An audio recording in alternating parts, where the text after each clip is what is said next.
전해드린 대로 대장동 수익 390억 원을 은닉한 혐의로 기소된 김만배 씨의 첫 재판 오늘 열립니다. 네, 관련 내용 최진영 변호사, 조대진 변호사와 함께 자세히 짚어보도록 하겠습니다. 안녕하세요. 네, 안녕하십니까. 자, 김만배 씨 오늘 시작되는 재판 핵심은 어디 있다고 보십니까? 그렇습니다. 김만배 씨 재판은 크게 두 가지 갈래인 것이죠. 예. 하나는 그 대장동 사건에서 7,800억 가까이의 어떤 수익을 만든 데까지의 재판으로 해서 예. 배임 혐의로 지금 재판이 되고 있고 그것이 1년이 넘다 보니까 구속기간이 끝나서 석방됐습니다. 그러다가 지난 2월 달에 돈을 만든 이후에 수사가 시작되니까 그렇게 확보된 돈을 숨기기 위한 각종 활동과 관련해서 수사가 됐고 그것으로 구속 기소가 된 사건이 오늘 내용인데요. 예. 그 가장 큰 내용은 뭐냐면은 한 390억 정도를 수표 등을 인출한 다음에 그것을 잘게 쪼개가지고 차명 오피스텔이나 친구들에게 집에 보관하도록 해서 범죄 수익을 은닉했다라는 내용이고 그 과정에서 본인이 유력한 증거 자료로 쓰일 수 있는 휴대폰을 친구에게 준 다음에 그것을 망치로 때려가지고 불태워 없애라라고 지시한 혐의, 한마디로 예. 증거 은닉 혐의가 있는데요. 말씀드린 것처럼 돈을 만든 것을 어떻게든 해가지고 숨기려고 했던 그 혐의가 범죄 수익 은닉 내지는 증거 인멸 그것으로 해서 구속 기소된 재판이 오늘 처음 열린다 이렇게 생각을 하면 될 것 같습니다. 네, 예. 김만배 씨 측은 앞서서 이제 사업상 필요한 자금이 압류되는 걸 피하려고 했을 뿐이지 자금 은닉이나 세탁 목적 없었다라고 주장을 했었거든요. 네. 재판부가 이걸 어떻게 받아들일지도 궁금하고 재판에서 이 주장이 이 내용이 좀 바뀔 수도 있을까요? 일단 그 김만배 씨 측은 영장 실질 심사 때부터 이제 동일한 주장을 하고 있는데요. 예. 아까 말씀 주신 대로 자금 세탁이나 은닉의 목적은 없었고 그 운영 자금이 필요한 것이 압류되는 것을 막기 위한 것이었다라는 소명을 하고 있는데 네. 실질적으로 이제 그 재판부는 행위를 보고 아마 판단을 할 것 같습니다. 수법이 구체적이거나 뭐 실질적으로 이제 뭐 이렇게 좀 뭐 확연하게 네. 드러날 수 있는 부분들이 있으면 그걸 따져 물을 수 있는데요.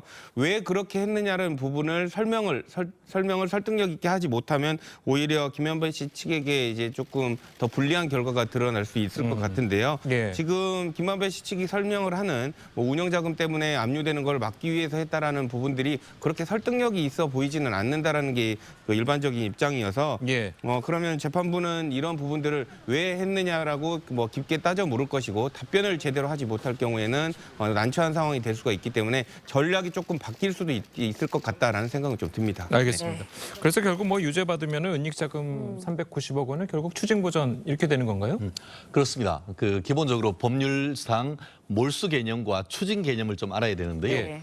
몰수 같은 경우에는 일단 판결문에 있어서 유죄로 처벌하고 그러면서 이제 범죄 수익으로 인한 재산은 몰수한다 이렇게 됩니다. 몰수는 범죄 수익 그 자체 예컨대 이제 그 김만배 씨가 화천대유로부터 배당받은 금액 자체를 이렇게 빼돌려 가지고 차명으로 해서 이제 오피스텔에 보관을 했다면 그 돈 자체는 범죄 수익 자체이기 때문에 재판 판결에 몰수를 한다라고 할 것이고 그게 아니고 그 돈을 가지고 다른 어떤 재산을 예컨대 농지를 지금 해서 취득했다든가 그렇게 네. 될 경우에는 그것을 직접적으로 이제 그 재산이 그 또 범죄 수익이 아니고 범죄 수익으로 다른 형태로 보관되다 보니까 이제는 추징을 하는 것이거든요.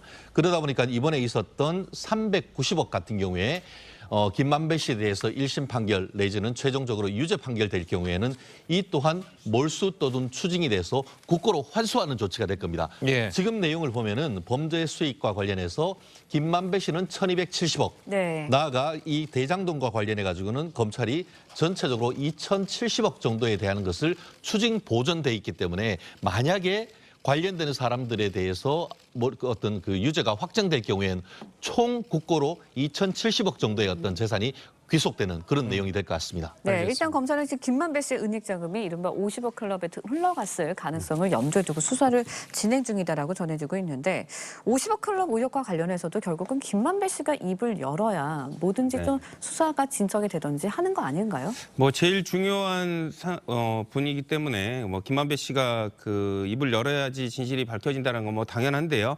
근데 문제는 이제 입을 열질 않고 있기 때문에 관련된 사항들을 그 알아내는 게 되게 중요하죠. 지금 그 최초의 그 판단을 할 때에는 지금 은닉자금 관련돼서도 있는 사실에 비추어서 추정을 하거나 이렇게 해서 이제 판단을 할 경우에는 그 추가적인 상황들을 입장이 바뀔 수도 있을 것 같아 보이는데요. 지금 최초에 지금 박영수 전 특검이 화천대유 초기에 그 김만배 씨 측에 대해 5억 원의 그 자금을 송금한 부분들이 있지 않습니까? 그러니까 이런 부분들 때문에 추가적으로 200억 약정들이 있었던 거 아닌가라는 그런 부분들이 이제 의심을 받고 있기 때문에 예. 이런 부분들이 조금 추가적으로 예.